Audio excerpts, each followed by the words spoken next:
Hello all and welcome to another edition of All Red. Well, it's crazy to think that we have to prepare for yet another match just a day after I did the EFL Carabao Cup final review, but here we are. We have a game tomorrow.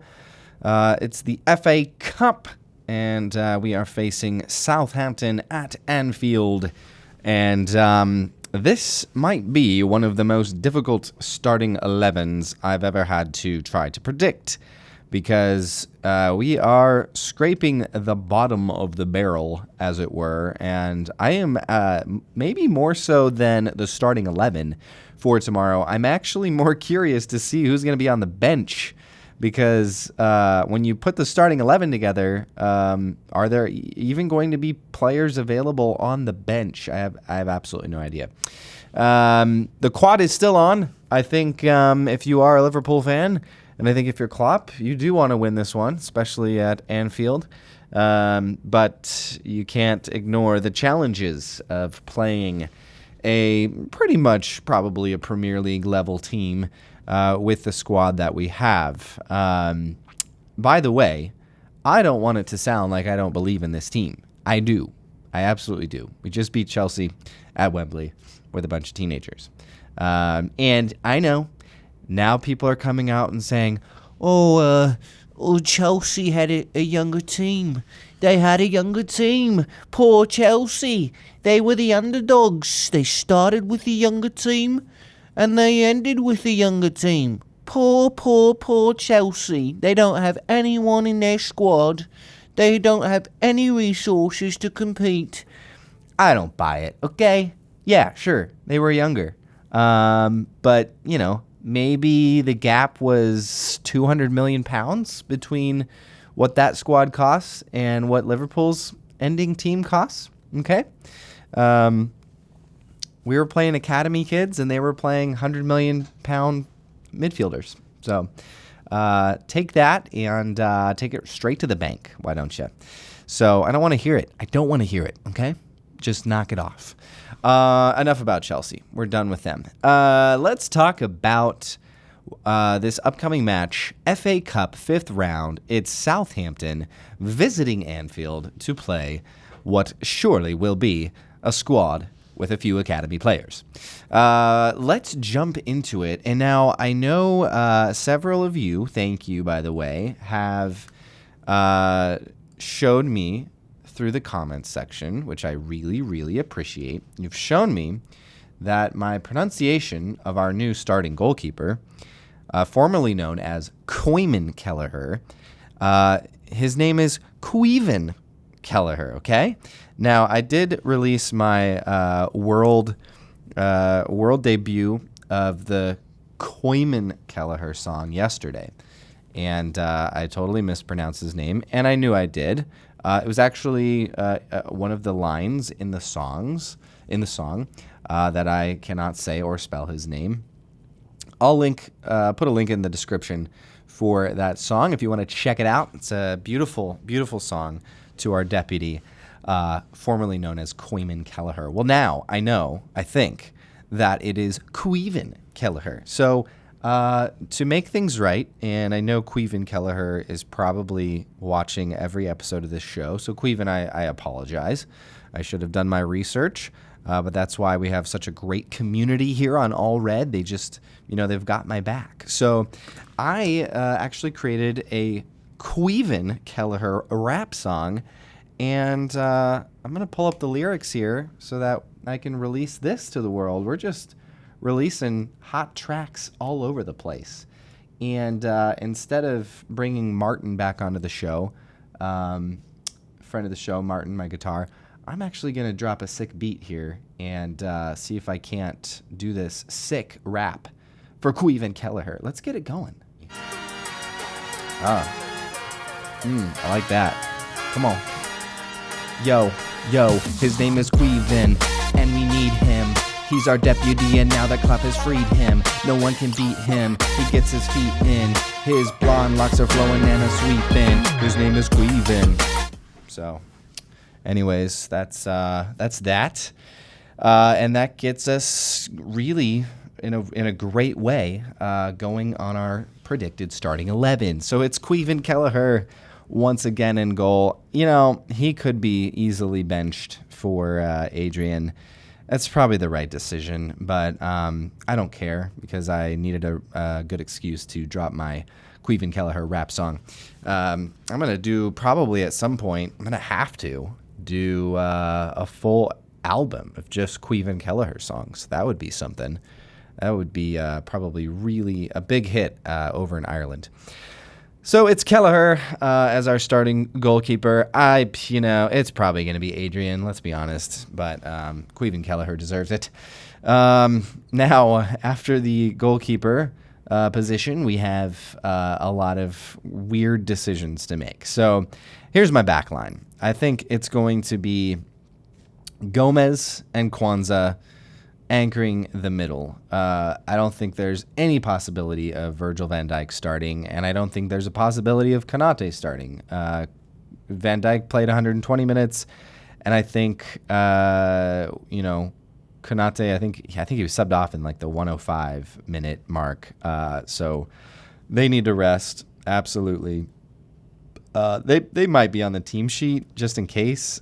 Maybe not. I mean, man, that's two days ago. I mean, literally 2 days ago, they played 120 minutes, 105 minutes. So I think it's Gomez and Kwanzaa. Gomez played a lot, too. He played pretty much a full game. He came on in like the 30th minute, somewhere in there. But I think he'll be fit. And if he's not, I honestly don't know who is going to start alongside Kwanzaa. Who starts on the wings? Well, I think it's actually going to be Robbo on the left and Tsimikas on the right.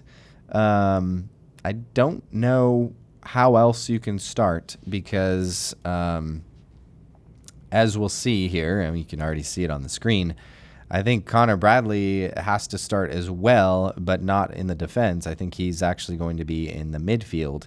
Robbo and Tsimikas both played on Sunday. Both played. They didn't play the full 120.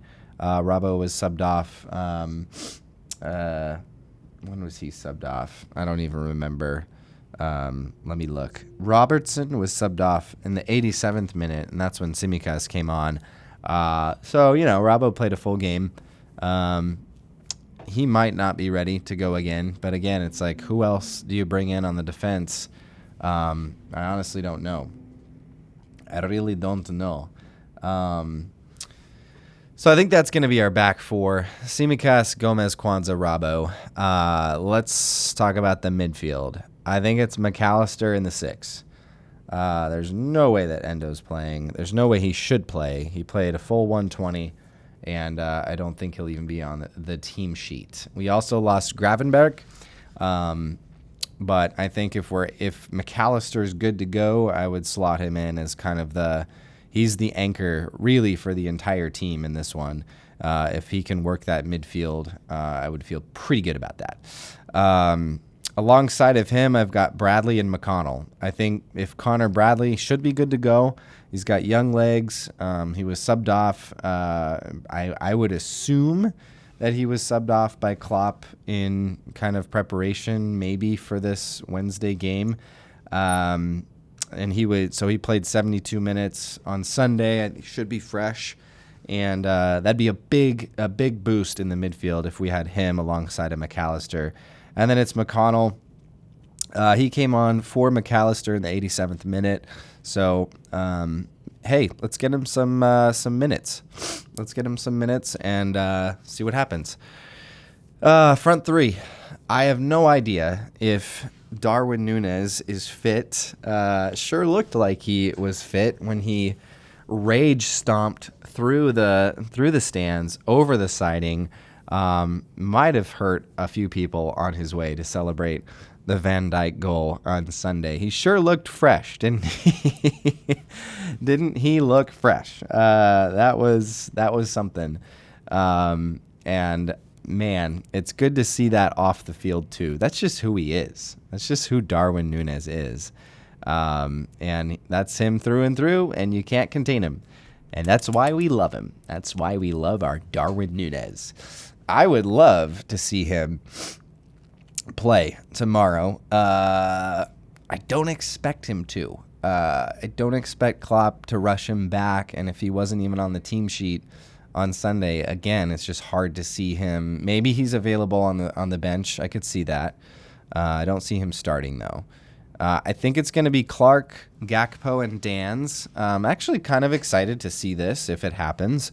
Gakpo was subbed off in the second half. When was he subbed off? He was subbed off in the 87th minute, and that's when Jadon Dan's came on. I think Gakpo should be good to go. I am kind of excited for Gakpo to be getting an extended run in the team to build his confidence and just his flow, his chemistry, his rhythm. So if he can kind of deputize our front three and be the anchor there, I think that'd be great. And so, if you look at the team here, you've got Gakpo, McAllister kind of in that middle of the field as the anchors, right? They're the anchors, the kind of the senior team surrounded by this youth. And then, the back four is actually really solid from a defensive standpoint. Kwanzaa and Gomez, super solid. Tsimikas and Rabo, super solid. It's probably more a matter of positioning and communication back there without a Konate or a Virgil. So, we could be caught on the break. We could be caught with a high line. There's just a lot to think through when you're on defense like that. But solid back four. So I have absolutely no idea if this is even remotely close to the starting 11 that Klopp will pick. But it's kind of just like, okay, who didn't play 120 minutes on Sunday? Who's available? And we have no idea at this point. Klopp said that Gravenberch would be nowhere near playing or near fit. He said Endo is fine, but there's no way he's playing. There's no way he's playing. It would be foolish to try to do that. So, I think this is it, and we'll see what the lads can do. I will echo what Klopp said in his press conference today and say that this is another Anfield game. This will be the most crucial element of this match against Southampton is the Anfield faithful, the 60,000 that show up to support the boys in red. And you got to bring it again. Bring it. Bring that energy. Be that 12th man and just go nuts. And I think they will. I think Anfield will show up again, especially coming off the the win, the EFL Cup win, the League Cup. I think the Anfield faithful will be dying to release all the pent up energy to support the boys, and it's going to be absolutely wonderful for us to watch. So, up the Reds, and thank you once again for joining us on All Red.